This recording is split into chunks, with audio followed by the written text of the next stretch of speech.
Bien-aimés dans le Seigneur, bonjour et une fois de plus, bienvenue à notre rubrique. J'espère que tout le monde va bien. Nous bénissons le nom du Seigneur.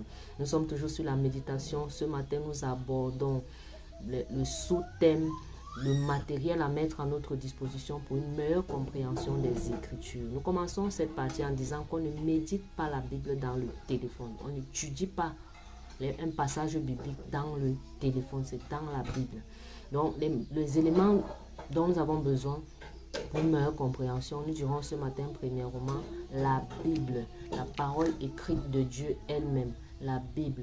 Non seulement une Bible, mais plusieurs Bibles avec plusieurs versions différentes. La meilleure compréhension d'un passage biblique ou d'un verset biblique passe par la lecture de ce passage dans plusieurs versions à la fois. Pour ne pas fausser la compréhension, il faudra avoir non seulement une Bible, mais plusieurs Bibles avec les versions différentes pour mieux comprendre ce que nous méditons.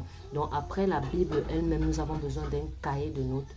Un cahier de notes, bien évidemment, les bics, les marqueurs pour souligner les versets où le Saint-Esprit va nous demander d'insister ou des versets qui nous engagent directement dans notre croissance.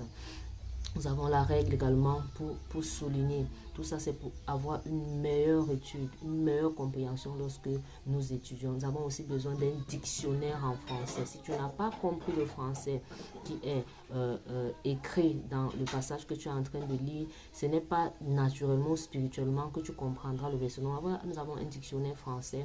Nous avons les dictionnaires bibliques qui sont disponibles dans les bibliothèques. Si vous ne pouvez pas vous en fournir, vous pouvez aller sur Google pour vous en procurer et lire de temps en temps. Après le dictionnaire biblique, on a la concordance des temps. C'est quoi la concordance des temps? C'est une application qui vous permet d'avoir plusieurs versets qui parlent du même thème. Si vous ne pouvez pas avoir ça physiquement, manuellement, vous pouvez aller télécharger une Bible avec la concordance des temps. Nous avons des commentaires bibliques. Il y a des Bibles qui viennent avec des commentaires. N'hésitez pas de lire ces commentaires. Si vous n'en avez pas, vous pouvez toujours les avoir sur les moteurs de recherche. À côté de cela, nous avons aussi des écrits extra-bibliques, c'est-à-dire ces auteurs contemporains à ceux qui ont écrit, les passages sur lesquels nous méditons, qui ont aussi écrit. C'est aussi important de nous avoir, par exemple, la vie Joseph avec tout ce qu'il a écrit. Ça va nous aider sur l'histoire des Juifs, la guerre des Juifs et tout ce qui va, la culture juive et tout ce qui va, ça va nous permettre de mieux comprendre naturellement ce que nous lisons. En dehors de ça, nous avons aussi d'autres personnes que le Saint-Esprit a inspirées sur le passage que nous sommes en train de méditer.